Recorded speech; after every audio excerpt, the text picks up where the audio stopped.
નમસ્તે વિદ્યાર્થી મિત્રો, આ ત્રીજા વિડીયોમાં આપણે ધોરણ 7ના વિદ્યાર્થીઓ માટે 28 સપ્ટેમ્બર 2024ના રોજ જે અંગ્રેજી વિષયની એકમ કસરત લેવામાં આવેલી એમાં ત્રીજો પ્રશ્ન છે, study the details and answer the questions. તમને જુદા જુદા કોષ્ટક અને એ રીતે આપવામાં આવેલા છે, એની ઉપરથી તમારે પ્રશ્નોના જવાબ આપવાના છે. તો ચાલો જોઈએ આ પ્રશ્ન ત્રીજાનું સોલ્યુશન. મિત્રો, ત્રીજા પ્રશ્નમાં study the details and answer the questions એવો પ્રશ્ન પૂછેલો છે. તમારે ડિટેલ્સ વાંચવાની છે અને પ્રશ્ન આપવાના છે. પ્રથમ ડિટેલ્સ છે એમાં આપણને મિલન પ્રોવિઝન સ્ટોરનું બિલ આપવામાં આવેલું છે. વ્યક્તિ છે નિશા કોટક નામના વ્યક્તિએ આ વસ્તુ જુદી જુદી ખરીદેલી છે. Wheat flour, rice, biscuit, groundnut oil. આનો વ્યવસ્થિત અભ્યાસ કરવાનો છે અને ત્યારબાદ આ પ્રશ્નો આપણને આપેલા છે અને ઉત્તર આપવાનો છે. પ્રથમ પ્રશ્ન છે, vote is the number of the bill? તો આપણો ઉત્તર બનશે the number of the bill is 158. અહીં તમે જોઈ શકો બિલ નંબર 158 છે. પછી હુ પેડ ₹654 એટલે કે 654 રૂપિયા કોણે ચૂકવ્યા? ઉત્તર બનશે નિશા કોટક પેડ ₹654. ત્રીજો પ્રશ્ન છે, how much groundnut oil did Nisha buy? નિશાએ કેટલું ગ્રાઉન્ડનટ ઓઇલ લીધું? અહીં તમે જોઈ શકો છો 2 લીટર લીધું છે. તો આપણે જવાબ આવે છે Nisha boat 2 liters of groundnut oil. ચોથો પ્રશ્ન, the price of 2 biscuit pack is ખાલી જગ્યા. તો 2 બિસ્કિટના પેકેટની કેટલી કિંમત છે? અહીં તમે જોઈ શકો છો એકની 20 રૂપિયા છે. તો એને 3 પેકેટ લીધા છે તો 60 રૂપિયા થયા. એટલે આપણે 2 બિસ્કિટની પેકેટની કિંમત પૂછેલી છે તો 20 દુ 40.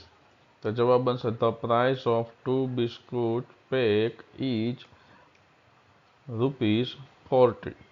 ત્યારબાદ પાંચમો પ્રશ્ન છે, Nisha got all the item in a plastic bag. True or false? નિશાએ બધી જ આઇટમ પ્લાસ્ટિક બેગમાં લીધી છે. તો આ જવાબ મતલબ કે આ વાક્ય ટ્રુ છે કે ફોલ્સ? તો ખોટું આવશે, કારણ કે આપણને અહીં લખેલું છે કે પ્લાસ્ટિક બેગ્સ આર પ્રોહિબિટેડ, એટલે કે પ્લાસ્ટિકની બેગની મનાઈ છે. તો આ વાક્ય અહીં ફોલ્સ બનશે. તો આ રીતે તમારે બાકીના બધા જ જે વિભાગો આપવામાં આવેલા છે એ વિભાગોના ઉત્તરો આપવાના છે. હવે આપણે બીજો વિભાગ જોઈશું. ત્યારબાદ હવે આપણે બીજી ડિટેલ્સ જોઈએ. Cricket match score board. એમાં વિરાજ, પીટર, રાજેન્દ્ર અને ઇમરાન એના રનનો સ્કોર બોર્ડ છે. હવે આપણે પ્રશ્ન જોઈએ. કોણે કેટલા રન કરેલા છે એ તમે અહીં જોઈ શકો છો. વિરાજે, પીટરે 40, રાજેન્દ્રએ 35 અને ઇમરાને 45. પીટરના 20થી 25માં થોડાક ઓછા, 25થી ઓછા છે. તો આ રીતે હવે આપણે પ્રશ્ન જોઈએ. હુ સ્કોર્ડ ધ હાઈએસ્ટ રન્સ? કોણે સૌથી હાઈએસ્ટ રન કરેલા છે? તો અહીં તમે જોઈ શકો છો 45 રન ઇમરાને કરેલા છે. જવાબ બનશે Imran scored the highest runs. Is this a scoreboard of a tennis match? આ ટેનિસ મેચનો સ્કોરબોર્ડ છે? અહીં ક્રિકેટ મેચનો છે. તો આપણો જવાબ બનશે no, this is a scoreboard of a cricket match. ત્રીજું છે, how many players are maintained in the graph? ગ્રાફમાં કેટલા ખેલાડીઓ છે? તો there are 4 players maintained in the graph. અહીં તમે 4 ખેલાડીઓ જોઈ શકો છો. પીટર સ્કોર્ડ ખાલી જગ્યા runs in this match. Peter scored ખાલી જગ્યા રન્સ. પીટરે કેટલા રન આની અંદર કરેલા છે? તેમાં આવે છે Peter scored 40 runs in this match. Viraj scored the lowest runs. True or false? તો એ આવે છે ટ્રુ. ત્યારબાદ આપણે ત્રીજી વિગત જોઈએ, જેમાં આપણને ટિકિટ આપવામાં આવી છે GSRTC Gujarat state road travels કંપનીવાળાની ખંભાળિયા ડિપોર્ટની છે. અને નિરાતે અભ્યાસ કર્યા બાદ આપણે નીચેના પ્રશ્નોના ઉત્તરો લખવાના છે. Vote is the ticket number? Ticket number કેટલા છે તો અહીં તમે ટિકિટના નંબર જોઈ શકો છો. તો ટિકિટ નંબર ઇઝ 00038187. અહીં આપણે ટિકિટ નંબર આપેલા છે. Is this ticket transferable? આ ટિકિટ ટ્રાન્સફરેબલ છે તો અહીં લખેલું છે નોટ ટ્રાન્સફરેબલ. જવાબ આવશે no, this ticket is not transferable. ત્રીજું છે how much is the fare from Rajkot to Dhrol? Fare એટલે કે ભાડું. તો રાજકોટથી ધ્રોલનું ભાડું કેટલું છે? The fare from Rajkot to Dhrol is ₹44, એટલે કે 44 રૂપિયા. Distance between Rajkot to Dhrol is ખાલી જગ્યા કિલોમીટર્સ. રાજકોટથી ધ્રોલનું ડિસ્ટન્સ કેટલું છે? The distance between Rajkot to Dhrol is 57.3 kilometres. This ticket is only for one person. True or false? આ ટિકિટ માત્ર એક વ્યક્તિ માટે છે. સાચું છે કે ખોટું? તો એ જવાબ આવે છે ટ્રુ, એટલે કે સાચું. ત્યારબાદ આપણે જોઈએ ગ્રોટેક ઇલેક્ટ્રોનિક્સનું ગાંધી રોડ રાજકોટ વાળાનું બિલ છે. વ્યક્તિ છે જીયા ખાન. બિલ નંબર આટલા છે, તારીખ આટલી છે. આમાં 1 TB RAM, power cable, wireless mouse, laptop bag આવી બધી વસ્તુઓ અમે ખરીદેલી છે.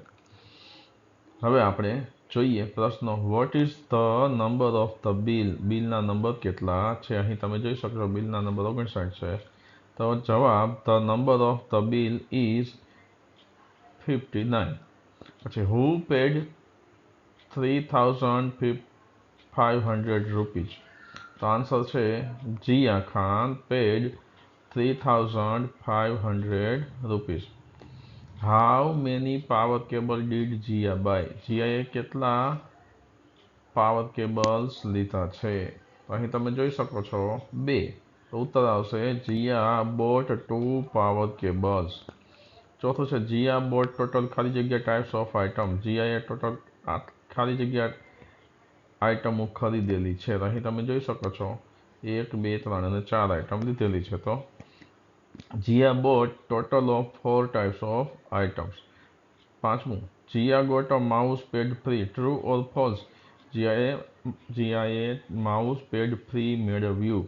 તો અહીં તમે જોઈ શકો છો વાક્ય સાચું પડશે, કારણ કે a mouse pad is free for shopping above ₹1000, એટલે કે 1000 રૂપિયાથી વધારાની ખરીદી કરે એને માઉસ પેડ ફ્રી મળે છે. તો અહીં જીયાને મળશે એટલે ટ્રુ વાક્ય બનશે.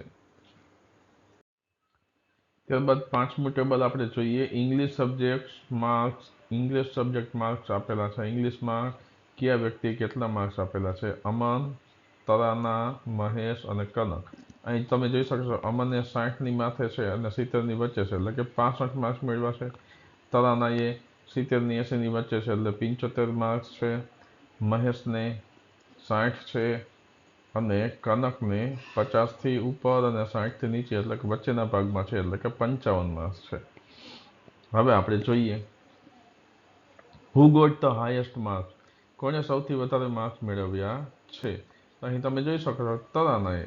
Tarana got the highest marks. પછી is the graph of Sanskrit subject mark? આ સંસ્કૃત વિષયના માર્ક્સ છે? તો કે ના, no, this is a graph of English subject mark. આ અંગ્રેજીના વિષયનો ગ્રાફ છે.